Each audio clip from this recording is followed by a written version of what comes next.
Good morning, आप देख रहे हैं इंडिया डेली। आपके साथ मैं हूं मोनिका सिंह। नमस्कार, मैं हूं आपके साथ आशीष पांडे। इजराइल, ईरान और अमेरिका युद्ध को मोनिका आज 12वां दिन हो गया है और 12वें दिन की जंग में मिडिल ईस्ट पूरी तरह से धुआं धुआं नजर आ रहा है। और इस बीच बड़ी खबर आपको बता देते हैं कि 12वें दिन में ईरान के हमलों की अगर बात की जाए तो 37वीं लहर जो है वो देखने को मिल रही है। यूएस इजराइल के ठिकानों पर लगातार मिसाइल से अटैक किया जा रहा है। बिल्कुल, अमेरिका इजराइल के 4 संवेदनशील ठिकानों पर हमला हो रहा है। ये बड़ी जानकारी आपके साथ साझा कर रहे हैं। 12वां दिन अमेरिका, इजराइल और ईरान की इस जंग को हो चुका है और लगातार हम देख रहे हैं एक दूसरे पर हमले लगातार हो रहे हैं। और किस तरीके से अमेरिका इजराइल पर ईरान के हमलों की 37वीं लहर की ये जानकारी हासिल हो रही है। मिसाइल हमला किया गया है यहाँ पर यूएस इजराइल के ठिकानों पर। 4 संवेदनशील ठिकाने बताए जा रहे हैं जिन्हें निशाना बनाया गया, जिन पर अटैक किया गया है। यहाँ पर ईरान की तरफ से लगातार ईरान अपने हमलों के जरिए ये बताने की कोशिश कर रहा है, ये संदेश देने की कोशिश कर रहा है कि अमेरिका को जिस तरह से लग रहा है कि वो घुटने टेक देगा, ऐसा होगा नहीं। क्योंकि अमेरिका लगातार ये कह रहा है कि हमने ईरान पर दबाव बना लिया, लेकिन ईरान का ये कहना है कि युद्ध का अंत हम तय करेंगे। और यूएस इजराइल के ठिकानों पर लगातार मिसाइल हमला, ये बहुत कुछ अपने आप में कह रहा है। और इसी पर चर्चा करने के लिए तमाम मेहमान हमारे साथ जुड़े हुए हैं। ग्रुप कैप्टन वीएन झा हमारे साथ जुड़े रक्षा विशेषज्ञ के तौर पर, साथ ही साथ आशीष साय हमारे साथ जुड़े हुए हैं। ग्रुप कैप्टन, आपका भी बहुत बहुत स्वागत है सर। और हमारे साथ न्यूज रूम से गीतू भी जुड़े हुए हैं तमाम बड़ी खबरों के साथ। गीतू, आपका रुख करें, उससे पहले आशीष सर का रुख कर लेते हैं। सर, हॉर्मुज स्ट्रीट की हम बात कर रहे थे, आते हैं आपके पास, लेकिन इस बीच बड़ी खबर गीतू के पास आई है। गीतू, अब बड़ी खबर जरा बताइएगा, उसके बाद से रुख करेंगे आशीष सर का। बिल्कुल आशीष, और देखिए एक बड़ी खबर सामने आ रही है हॉर्मुज स्ट्रेट से जुड़ी हुई, जिसमें कि अमेरिकी सेना की बड़ी कार्रवाई। हॉर्मुज स्ट्रेट में अमेरिकी सेना ने बड़ी कार्रवाई की है। यूएस ने स्ट्रेट ऑफ हॉर्मुज में 16 जहाज नष्ट कर दिए हैं। तो हॉर्मुज स्ट्रेट को लेकर ट्रंप की ईरान को चेतावनी भी। हॉर्मुज स्ट्रेट से बारूदी सुरंगें हटाएं ईरान, ये ट्रंप ने कह दिया है, नहीं तो गंभीर परिणाम भुगतने के लिए तैयार रहें। ये बड़ी खबर इस वक्त हम अपने दर्शकों को बता रहे हैं। हॉर्मुज स्ट्रेट से बारूदी सुरंगें हटाने की बात ट्रंप कर रहे हैं। और इसी चीज को लेकर तो मैंने सवाल पूछा था आशीष सर से। आशीष सर, जो डर था जो हम जिक्र कर रहे थे, और आपने भी उस चीज को बताया कि बिल्कुल वही फैक्ट है और यही एक चीज है जिसकी वजह से इस वक्त अमेरिका प्रेशराइज फील कर रहा था और इसलिए उसने अटैक किया। सर, अनम्यूट करिएगा।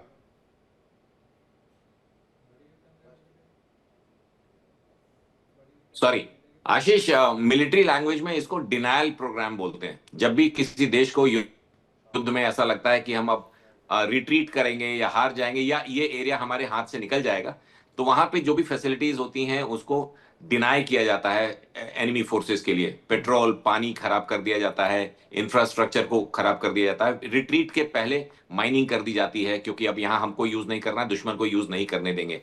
तो ये डिनायल प्रोग्राम का एक हिस्सा है, जो एक बहुत मेजर इंडिकेटर है, जो मैंने आपको पहले बोला कि आपने अच्छी एनालिसिस निकाली, अच्छा पॉइंट निकाला है। स्ट्रेट ऑफ हॉर्मुज को गिव अवे करने से पहले या उसका अमेरिका इजराइल का टेक ओवर से पहले विद फ्रांस इन लीग, ये उसको डिनाई करने के लिए वहां पे माइनिंग कर सकते हैं, कर दी होगी। और यही वजह है कि अमेरिका इस फेज में इनकी नेवी को टेक डाउन कर रहा है।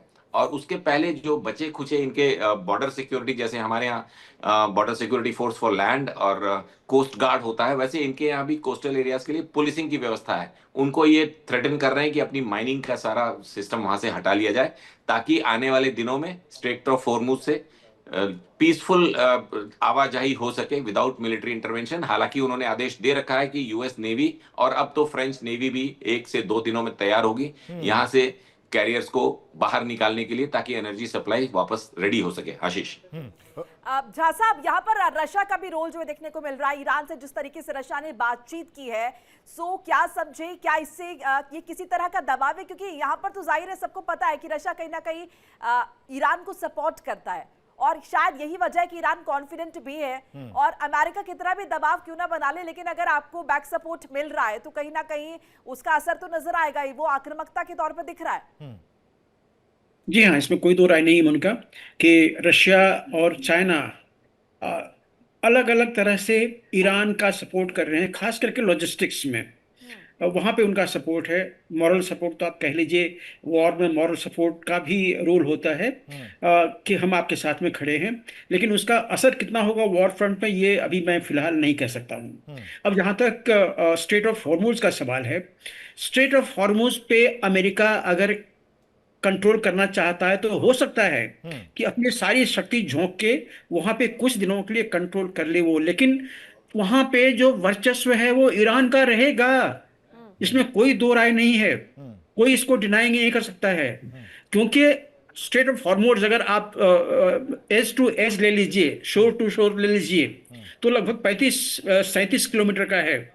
और आज के दिन में अमेरिका ईरान के पास में ऐसे ऐसे रॉकेट्स हैं, रॉकेट्स की बात कर रहा हूं मैं, चाहे वो उनके उनके आर्टिलरी से फायर हो या अदरवाइज, उसकी रेंज है 30 से 35 किलोमीटर। अब आप समझ लीजिए, अगर अगर अगर यूएस बीच में आके अपनी शिप खड़ा भी कर दिया तो फिर तो वो दोनों तरफ से अटैक के लिए वल्नरेबल होगा। ये सस्टेनेबल नहीं है आशीष जी। सस्टेनेबल होगा क्या कि स्ट्रेट ऑफ हॉर्मुज को अगर फ्री करना है तो लड़ाई को, जंग को बंद करना होगा, इसको बंद होना होगा। या आप ये भी याद रखें, ईरान आज के दिन में काफी ध्वस्त हो चुका है, लेकिन इसका नेवी के 18 या 19 सबमरीन अभी भी एक्टिव हैं। एक सबमरीन को अमेरिका ने डुबा दिया है, 18-19 सबमरीन अभी भी हैं। और वो अगर इस स्ट्रेट ऑफ हॉर्मुज में गोता लगा के अगर बैठे हुए हों तो आप कहां तक टिके, मतलब आप कहां तक चांस लीजिएगा। अमेरिका का ठीक है, वो कहने के लिए कह देते हैं कि हम नष्ट कर देंगे सब कुछ, लेकिन ये सवाल बहुत टाइम बहुत अच्छा और वाजिब सवाल आपने उठाया और इसका जवाब मैं आशीष सर से लूंगा। लेकिन बड़ी खबर आ रही है गीतू, क्या बड़ी खबर इस वक्त की, जरा जल्दी से बताइएगा। बिल्कुल, और जंग के बीच देखिए आईआरजीसी का बड़ा बयान सामने आ चुका है। बड़ी खबर, जंग के बीच आईआरजीसी का बड़ा बयान, 1 लीटर तेल भी बाहर नहीं जाने देंगे, कह दिया है। हॉर्मुज स्ट्रेट से जहाज गुजरने की शर्तें रखी हैं। इजराइल अमेरिका के राजदूतों को निकालो, ये भी कह दिया है। तो जंग के बीच आईआरजीसी का ये बड़ा बयान माना जा रहा है कि 1 लीटर तेल भी बाहर नहीं जाने देंगे। तो हॉर्मुज स्ट्रेट से जहाज गुजरने की शर्त भी रख दी है उन्होंने। इजराइल अमेरिका के राजदूतों को निकालने की बात कह रहे हैं। सीधे तौर पर एक तरह से धमकी है ये आईआरजीसी की, जिस तरह से उन्होंने कह दिया है कि यहाँ से एक बूंद तेल भी बाहर नहीं जा सकता है। उसी जंग की, उसी तेल की लड़ाई को लेकर ही हम डिस्कस कर रहे हैं, जो सेकंड पार्ट हम समझ पा रहे हैं। आशीष सर, जो झा सर ने सवाल उठाया वो वाजिब भी है ना, कि ये इतना आसान तो नहीं रहने वाला है और कब तक आप कर पाएंगे इसको, ये भी तो पिक्चर क्लियर नहीं है। उसको उसका जवाब दीजिएगा। साथ ही साथ अब आईआरजीसी भी ये कह रहा है कि 1 लीटर तेल निकाल कर दिखाओ, फिर हम तुम्हें बताते हैं कि तुम कहां स्टैंड करते हो। दोनों को अलग अलग सेक्शंस में बांट देते हैं। पहले जो आपने पहले पूछा, तो तेल को निकालने के लिए अभी 2-3 दिनों से, कल बल्कि पिछले थर्सडे से आईआरजीसी का टोन चेंज हुआ है आशीष। उन्होंने बोला हम मित्र देशों को तेल निकालने देंगे। तो उनकी फोकस पॉइंट अभी इजराइल, अमेरिका और कुछ और नेशंस हो सकते हैं, बट एक उन्होंने बहुत मेजर बोला है। उसके ठीक 1 दिन पहले उन्होंने बोला था हम 1 बूंद तेल भी नहीं जाने देंगे हॉर्मुज से। उसके बाद उन्होंने बोला कि हम, आईआरजीसी के स्पोक्स पर्सन का था कि हम यहाँ से फ्रेंडली नेशंस को तेल निकालने देंगे। तो तेल के बारे में जैसा कि आपको पता है, पोलैंड ले लें, यूक्रेन ले लें, रशिया ले लें, इस पे जो सैंक्शंस लगते हैं बहुत सक्सेसफुल नहीं होते, क्योंकि बैकडोर ट्रेडिंग होती है इसकी। चाइना तेल लेगा और चाइना बेचेगा। Very sorry to interrupt you sir. जो झा सर का सवाल था वो ये था कि जो मैंने आपसे पूछा था कि इतना आसान है क्या कब्जा करना, आपने कहा कि हाँ ये पॉसिबल है। फिर झा सर ने कहा कि नहीं, ये इस तरह से नहीं हो सकता, ये इतना भी आसान नहीं। मेरा सवाल वही था कि ऐसा क्यों। जी, तो तेल खत्म। अब ये दूसरा चैप्टर जो मैंने अलग रखा था, अगर if I were to plan, and I am no one but still my opinion, तो मैं स्ट्रेट ऑफ हॉर्मुज जो 20 नॉटिकल माइल्स, जैसा कि गुरबी झा ने एग्जैक्टली बताया, 37 kilometre at the narrowest point है, और इस तरह के छोटे रॉकेट्स आईआरजीसी के पास हैं जो वहां से गुजरने वाले टैंकर्स को हमला कर सकते हैं।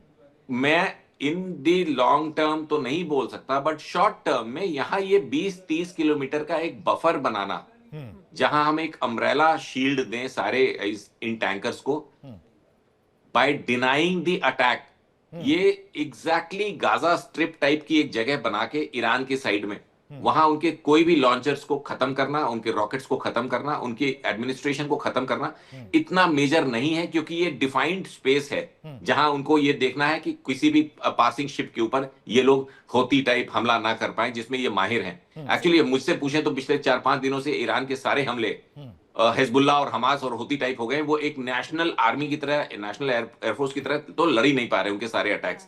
तो ऐसे में सर, उनकी हॉर्मुज टोनालिटी भी तो वही है ना, उनका जो टोन है वो भी, वो कैसे बिहेव कर रहे हैं वो भी वही नजर आ रहा है, वो आतंकवादी टाइप ही उनका जो टोन है वो भी। अभी आप जो ये स्टेटमेंट देख रहे हैं कि 1 लीटर भी जरा निकाल कर दिखाओ, तो वो धमक भी नजर आ रही है जी। नॉन स्टेट्समेंट लाइक स्टेटमेंट है एकदम, वो आतंकवादी संगठन टाइप। जैसा कि मैंने बोला कि ये आपस में कम्युनिकेट नहीं कर पा रहे, इनकी स्ट्रेटेजिक प्लानिंग 28 फरवरी के बाद कोलैप्स कर चुकी है। तो इनके बटालियन कमांडर लेवल के लोग कुछ भी बोल रहे हैं, जिनको ये नहीं पता कि उनके बोलने से क्या इंपैक्ट होगा। इसलिए इस तरह की नॉन स्टेट्समैन लाइक उन्होंने कुछ वक्तव्य दिए हैं। लेकिन हॉर्मुज उसको कंट्रोल करना Ashish quite possible for a short while. जी झा सर, पॉसिबल है, लेकिन छोटे टाइम के लिए ही सही, लेकिन वो पॉसिबल है। जी हाँ, यही चीज मैंने भी कहा था कि except for a short time, जब कोई इंटेंस एक प्रोग्राम वहां पे करें, लेकिन उसके बाद क्या कीजिएगा आप। मैंने कहा ना कि आप आने वाले जो रॉकेट्स हैं या आने वाले जो ड्रोन्स हैं या मिसाइल्स हैं, आप उसको रोक लीजिएगा। नीचे से भी आपको मार पड़ेगी, सबमरीन्स हैं वहां पे। 19 सबमरीन की मैंने बात कही, और एक सबमरीन किसी के ऊपर भारी पड़ सकती है। तो ये चीज बिल्कुल ठीक कहा साहिब साहब ने कि ईरान आज के दिन में अपना जो फायर पावर है उसको कोऑर्डिनेट नहीं कर पा रहा है, किस तरह से इफेक्टिवली वो यूज करे। देखिए, इसके पास में कितने ऐसे सारे मिसाइल्स हैं जो कि हाईली इफेक्टिव हैं। हाइपरसोनिक की बात कर लीजिए आप। मैंने कहा ना कि वो जो KS-55 और KS-25 का जो उन्होंने वर्जन बनाया हुआ है, ये टेरिटरी से, मतलब जमीन से 100 मीटर ऊपर चलती है और कहीं भी किसी भी चीज को ध्वस्त कर सकती है इसका। और एक और चीज बता दूं मैं, तो एयरक्राफ्ट कैरियर उन्होंने डिप्लॉय किए हुए हैं अमेरिका ने। एक मेडिटेरियन में है जो कि फोर्ड है, दूसरा अरेबियन सी में है जो लिंकन है। दोनों हाइपरसोनिक मिसाइल्स के मारक क्षमता के अंदर में है दोनों। और एज ए R&D एक्सपर्ट मैं आपको बता सकता हूं कि अगर इन दोनों पे कोऑर्डिनेटेड और कॉन्सेंट्रेटेड हमला हुआ, जहां तक हाइपरसोनिक की बात है, फतह 2 की बात करता हूं, फतह 2 जो है वो 1500 से 1600 किलोमीटर का रेंज है। अगर इसके 10 सिर्फ मिसाइल एक साथ गिरे इन एयरक्राफ्ट कैरियर पे, तो उसमें से कम 3 जरूर जाके अपने टारगेट को हिट करेंगे। लेकिन ईरान वो कर नहीं पा रहा है, क्योंकि वो जानता है कि अगर ये जहाज उसके डूब गए तो अमेरिका जो है वो बौखला उठेगा। मैंने हिंट भी दिया था कि इस बौखलाहट में अमेरिका जापान में पहले क्या कर चुका है उसकी बात कर लीजिए। और अभी हाल में भी कुछ ऐसे वक्तव्य आए हुए हैं कि if it comes to the nuclear then we will nuke Iran. इस बौखलाहट पर भी विस्तार से बात करेंगे। एक बार ब्रेकिंग आ रही है, यहाँ पर एक खबर आ रही है गीतू के पास। Geetu, please over to you, जल्दी से। बिल्कुल। और देखिए, जिस तरह से IRGC का तो यहाँ पर एक तरह से धमकी थी ही कि आपको 1 लीटर तेल भी नहीं देंगे। इस बीच एक बड़ी धमकी ईरान की तरफ से ये भी आ रही है, इजरायली ड्रोन को नष्ट करने का दावा वो करते हुए दिखाई दे रहे हैं। तो ईरान ने इजराइल के 10 एडवांस ड्रोन मार गिराए हैं, ये वो कह रहे हैं। यानी कुल मिलाकर ईरान पूरे अटैक के फॉर्म में है। हेरॉन, हमीस और ऑर्बिटर को उन्होंने तबाह कर दिया है।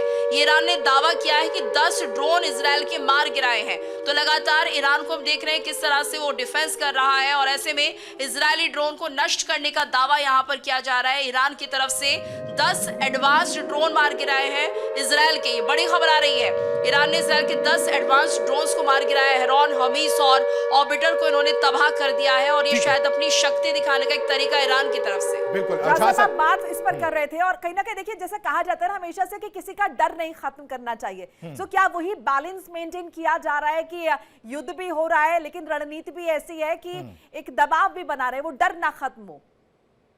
देखिए, ड्रोन को खत्म करना बहुत मुश्किल नहीं है। ड्रोन कभी भी एक एडवर्स एयर स्पेस में अपना काम इफेक्टिवली नहीं कर सकता है।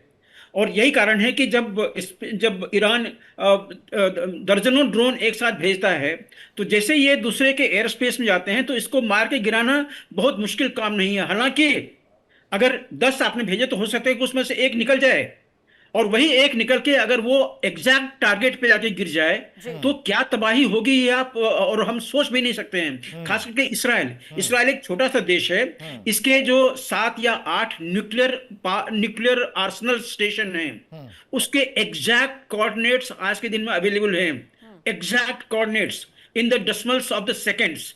तो अगर मान लीजिए कल को अगर ईरान ने ऐसे मिसाइल से अटैक किया ऐसे ऐसे जगहों पे जिसमें कि उनका न्यूक्लियर जो आर्सनल जहां पे रखते हैं वो ध्वस्त हो गया, तो आप इमेजिन कीजिए कि इसके क्या नतीजे होंगे। तो ये सब चीजें बिल्कुल सोचने वाली है। और अगर ये मिसाइल जो उनके पास में है, जैसे मैंने आपको बताया क्लस्टर बॉम्ब के मिसाइल्स, MIRV वाले मिसाइल्स, ये हाइपरसोनिक मिसाइल्स, ये सब जो उनके पास में है, जब ये चलाना उन्होंने एक कोऑर्डिनेटेड वे में कि हमें इस टारगेट को खत्म करना ही होगा। अभी तक ईरान अपने टारगेट जो है बड़े इफेक्टिवली चुनने में कामयाब नहीं रहा है।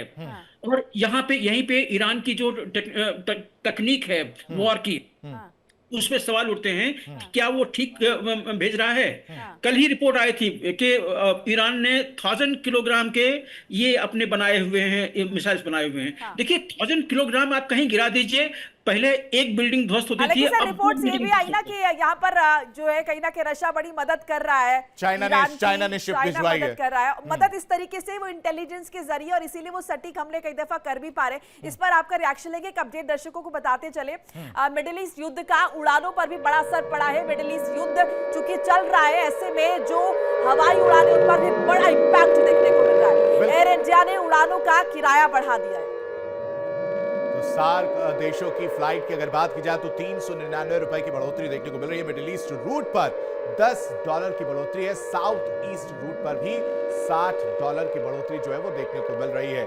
तो यानी जमीन से लेकर हवाई रूट की अगर बात की जाए बेहद महंगे होते हुए नजर आ रहे हैं। पेट्रोल भी बेहद महंगा होता हुआ नजर आया। दूसरी तरफ अब ये भी मार अब कहीं ना कहीं पूरे देश को झेलनी पड़ सकती है और झेलनी पड़ रही है। आशीष सर, आप यही तो हम देख रहे थे कि अमेरिका हो चाहे इजराइल हो या मिडिल ईस्ट की अदर कंट्रीज हो, मैं ईरान को साइड कर देता हूं कि उसकी मंशा पे नहीं जाते हैं कि वो इन सब चीजों को महंगा करना चाहता हो, लेकिन अमेरिका पे फॉर श्योर मैं हूं कि उसके दिमाग में ये थॉट जरूर होगा कि इस युद्ध का परिणाम ये होगा कि लोग जो है इस चीजों से गुजरेंगे। खासकर भारत के परिप्रेक्ष्य में बात की जाए या पाकिस्तान के परिप्रेक्ष्य में बात की जाए या दूसरी अदर कंट्रीज के बारे में बात की जाए।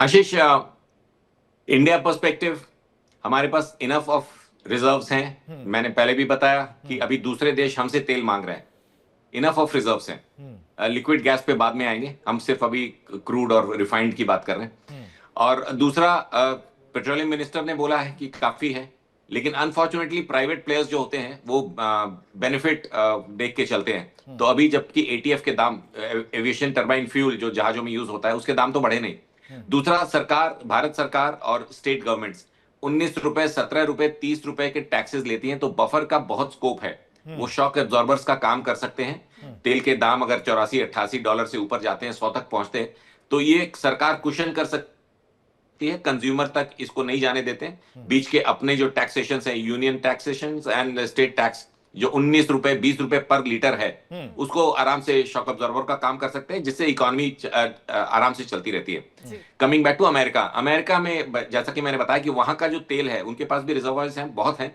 लेकिन वो तेल अलग तरीके के होते हैं, इसलिए उनको इस तरह ये वाला तेल चाहिए और सारा खेल उसका हो रहा है। तो इसीलिए वो डेस्परेटली अभी हॉर्मुज को खोलना चाह रहे हैं और उसके लिए 1-2 दिन में आप अच्छा एक्शन देखेंगे। आशीष साहब, एक इंटरेस्टिंग पॉइंट जो अभी रेज कर रहे थे जहां साहब भी, और आप भी उससे इत्तेफाक रखते होंगे, वो जिस दबाव का हम यहाँ पर जिक्र कर रहे हैं ना, वो जो जंग जिस तरह की चल रही है कि हमें एकदम नर्व्स पे भी नहीं जाना है लेकिन दबाव भी बनाना है। अगर कंक्लूड करें तो अमेरिका की तो चाहत हमें नजर आती है कि वो क्या चाहता है, वो चाहता है रेजीम चेंज हो, लेकिन ईरान के पॉइंट ऑफ व्यू से व्हाट डू यू थिंक, क्या वो चाहता है, क्या वो ये चाहता है कि अमेरिका अपनी तरफ से ये जंग रोक दे या फिर कुछ और? मोनिका, रेजीम चेंज अभी पुराना हो गया। पिछले 10 दिनों में 3 बार वो चेंज हो गए वर्ड्स। कोई नहीं, मुझे लगता है तकनीकी खामी के कारण आशीष सर हमारे साथ डिस्कनेक्ट है। जहाँ सर रेजीम चेंज की बात जो मोनिका ने कही है, उसी को लेकर ये सवाल आपसे भी कि ठीक है, वो तो अब पुराना हो चुका है वो, क्योंकि अगर रेजीम चेंज करना होता तो अब तक बदलाव वो दिखता। लेकिन वो रेजीम कहीं ना कहीं उनके हिसाब से, वो उनके जो उन्हें का पपेट गवर्नमेंट चाहिए, वहां पर एक लीडर चाहिए, वो अभी तक नहीं मिला है। और ईरान की एक्सपेक्टेशंस क्या है? ईरान का आपको क्या लगता है? वो ये जो बात कर रहा है कि हम डिसाइड करेंगे जंग कब खत्म होगी, तो जहाँ साहब आपके हिसाब से वो क्या होगा? बिल्कुल, देखिए, जब शुरू हुआ था तो अमेरिका कुछ भी कह रहा हो, हम लोगों की तीन बिंदु थे हमारे कि ये जंग शुरू क्यों हो सकता है। एक तो अमेरिका पहले से ही चाहता कि वहां पे रेजिम चेंज हो, तो रेजिम चेंज नहीं हुआ। अली खमेनी साहब चले गए, उसके जगह पे उनका बेटा आ गया, वो भी उतना ही हार्डलाइनर है, तो रेजिम चेंज नहीं हुआ। जो रेजिम को लेके जो प्रोटेस्ट या बाकी हो रहे थे सड़क पे, वो आज के दिन में लगभग खत्म हो गए हैं, वो नहीं हो रहा है। तो जो एक अपराइजिंग होता है वो नहीं हो रहा वहां पे। ईरान इसराइल का एक्सपेक्टेशंस था कि ईरान के पास से न्यूक्लियर कैपेबिलिटी जो है वो बिल्कुल खत्म हो जाए। ये भी नहीं होने वाला है। देखिए, सारे के सारे न्यूक्लियर साइट्स को आप बॉम्ब कर दीजिए, उसको तबाह कर दीजिए, लेकिन जो जो आर्ट, जो स्किल, जो टेक्नोलॉजी उसके दिमाग में है अमेरिका के, जिससे कि उन्होंने वो सारे संयंत्र बनाए थे, तो कल वार खत्म हो जाएगी, फिर से वो अपना जो इन्वेस्टमेंट जो है वो शुरू कर देगा, क्योंकि खनिज उनके पास में है, ये टेक्नोलॉजी उनके पास में है। वो फिर अगले 2 साल 3 साल के बाद में फिर से वो 60% 90% यूरेनियम उनके पास में हो जाएगा। तो ये जो चीजें हैं वो आप खत्म नहीं कर सकते हैं। क्या उसके बाद फिर से एक और युद्ध होगा? तो ये चीजें देखनी पड़ेगी, इसराइल को रीअलाइन करनी पड़ेगी कि उनके पास में ये कैपेबिलिटी है। तीसरा, जिसके चलते कि अमेरिका ने अपना हाथ JCPO से खींचा था, वो था बैलिस्टिक मिसाइल का डेवलपमेंट। उसमें भी यही है कि जब ईरान के पास में टेक्नोलॉजी है। सर आता हूं मैं आपके पास, गीतू के पास बड़ी खबर सामने आ रही। गीतू, बिल्कुल, एक बड़ी खबर अपने दर्शकों को बता दें हम आशीष। मिडिल ईस्ट संकट पर भारत सरकार सतर्क है। ये बड़ी जानकारी कि भारत सरकार ने अपना रुख साफ कर दिया है कि किसी भी तरह से घबराने की जरूरत नहीं है। केंद्रीय मंत्री पीयूष गोयल का बड़ा बयान सामने आ रहा है। देश में ईंधन की कोई कमी नहीं है, देश में पेट्रोल डीजल की कोई कमी नहीं है और सरकार स्थिति पर पूरी तरह से नजर बनाए हुए है। तो भारत की तैयारी पुख्ता है, साफ कर दिया पीयूष गोयल ने। तेल सप्लाई पर जानकारी जुटाई जा रही है। आते हैं आपके पास शाह सर, अब आप कंप्लीट कर लीजिएगा। तो जहां तक बैलिस्टिक मिसाइल का सवाल है, वो भी टेक्नोलॉजी ईरान के पास में ऑलरेडी है, और जिस दिन वार खत्म हो जाएगी उसके बाद फिर से वो इंडस्ट्री सेटअप रहेगा, वो बनाएगा। तो तीनों ऑब्जेक्टिव में जो है अमेरिका सक्सेस नहीं हो सकता है, थ्रेट हमेशा रहेगा। अब बात कर लीजिए ईरान की। ईरान की जो अपनी रेडिकल सोच है उसको कहीं ना कहीं उनको देखना पड़ेगा, क्योंकि उसके हमास, हुती और हिजबुल्लाह, ये तीनों जो हैं वो रेडिकल्स हैं, तीनों रेडिकल्स हैं। हुती का जो रेड सी में जो असर रहा है वो अभी दिखा नहीं रहा है, लेकिन जब वो बनाएगी उसके सर्वाइवल पे, एग्जिस्टेंस पे, फिर वहां से भी वो हमला करेगा। और ये हम देख चुके हैं, इसराइल का वॉर जब पिछले साल में हुआ था, काफी सारे शिप के ऊपर उन्होंने मिसाइल गिराए थे और सटीक मिसाइल गिराए थे। लोग उधर से जाने से कतरते थे। यहां तक कि भारत ने भी अपनी नौसेना को उस रीजन में भेजा था कि कम से कम पायरेसी और बाकी सब जो चीजें होती हैं वो वहां पे ना हो। तो ये चीजें ईरान को भी देखनी पड़ेगी कि वो कितना रेडिकल बनना चाहता है। देखिए, आपको सबों के साथ में रहना है, क्योंकि ईरान जो है वो शिया है और उसी के कहते हैं दुश्मन सुन्नी, वो सबों से घिरा हुआ। वो आज के दिन में ईरान के साथ में कोई भी देश खड़ा नहीं है, लेकिन ओपनली कोई जंग उसके ऊपर में थोप नहीं रहा है, क्योंकि इस्लामिक वो GCC OIC वो उसमें सब लोग साथ हो जाते हैं। तो कोई अभी खुल के आर्मी लेके ईरान पे चढ़ाई करने नहीं आ रहा है, इंक्लूडिंग ओवरऑल अगर देखें जो अभी तक आपने बताया उसके हिसाब से जो हम देख रहे हैं, 12वें दिन में युद्ध चल रहा है, अभी तक किसी को कुछ हासिल नहीं हुआ है, सिर्फ यहाँ पर नुकसान हुआ है। ऐसे में ये समझ नहीं आ रहा कि ये जो युद्ध जिस वजह से छेड़ा गया है वो क्या जो उसका कंक्लूजन होना चाहिए, ऐसा कुछ भी नजर नहीं आ रहा है। बिल्कुल ठीक कर रहे हैं, और ये कंक्लूजन होगा भी नहीं, क्योंकि ये युद्ध जो है अमेरिका जीत नहीं सकता जब तक आपके बूट्स ऑन द ग्राउंड नहीं हो। आप जब तक अपने टेरिटरी को आप कब्जा आप अपने हाथ में ना ले लें, तब तक आप किसी देश के ऊपर में हुकूमत नहीं चला सकते। और ये इसराइल या ईरान, ये इसराइल या अमेरिका ये नहीं कर सकता है, इसलिए वो युद्ध को जीत नहीं सकता। हाँ, ईरान के ऊपर में नुकसान बहुत पहुंचा है, उनकी क्षति बहुत की है, और शायद उसके बिल्डिंग गिरेंगे, लेकिन ये सब चीजें बन जाएंगी बाद में। लेकिन सर कम शब्दों में, लेकिन सर वहां की जो जनता आज अभी तक आई हुई थी वहां के कट्टरपन सोच से, क्या इतना सब होने के बाद उससे कुछ राहत लोगों को वहां पे मिलेगी? मेरे ख्याल से ईरान के जो अभी एडमिनिस्ट्रेशन अभी आई है, जो जो जो नए उसके नेता बने हैं, सुप्रीम कमांडर, उनको सोचना पड़ेगा। जो छोटी छोटी चीजें हैं जिसको लेके उनकी अपनी पब्लिक बहुत मतलब गुस्से में थी पहले। हाँ। जैसे जैसे हिजाब का लड़ाई हुआ था ऐसे 3 साल पहले में, उसके बाद पिछले साल में हमने बहुत सारे डेमोन्स्ट्रेशन देखे हैं। तो उसमें कुछ कंसेशन शायद वो अपने रेजिम में दे, ये चीज हम देख सकते हैं। लेकिन जहां तक उनका रेडिकल अप्रोच है, वो रेडिकल अप्रोच बना रहेगा। एंटी अमेरिकन वो और भी ज्यादा हो सकता है। आप ये मान के चल सकते हैं कि आने वाले दिनों में ये जो अलकायदा, आईसिस हैं, उसके अलावे एक शिया का जो ओरिएंटेड एक टेरर है, वो भी टेरर एंगल बने जो कि अमेरिका के ऊपर में जाके अटैक करे। आज के दिन में ही बात हो रही है, क्या ट्रंप एक रेडिकल नहीं है? क्या ट्रंप एक टेररिस्ट नहीं है? क्योंकि जिस तरह से गतिविधि उसकी हो रही है, वो कोई भी हो सकता है। पहले ट्रंप पे गोली चली थी जो कि मिस हो गई थी। इस तरह की गतिविधि आने वाले दिनों में हम कुछ ज्यादा देख सकते हैं। या तो वो डायरेक्टली ईरान द्वारा समर्थित होगा, सपोर्टेड होगा, या कोई और करने के लिए इसको तैयार होंगे। बहुत तो ये अच्छे जो से झा साहब आपने पूरा समझाया कि क्या क्या कंक्लूजन जो है हो सकता है और क्या तब्दीलियां ईरान की जनता जो है वो महसूस कर सकती है। फिलहाल वक्त इतना ही था। बहुत बहुत शुक्रिया हमारे साथ जुड़ने के लिए, कीमती वक्त देने के लिए। गीतू आपका भी शुक्रिया तमाम जानकारी अपडेट साझा करने के लिए। और यहाँ रुकते कुछ पलों के लिए। इंडिया डेली पर खबरों का सिलसिला लगातार जारी है। देखिए इंडिया डेली 24/7 अब आपके स्मार्ट टीवी पर। इंडिया डेली मौजूद है सभी डिजिटल प्लेटफॉर्म पर लाइव और लगातार। इंडिया डेली 24/7 हर दिन राष्ट्र को समर्पित।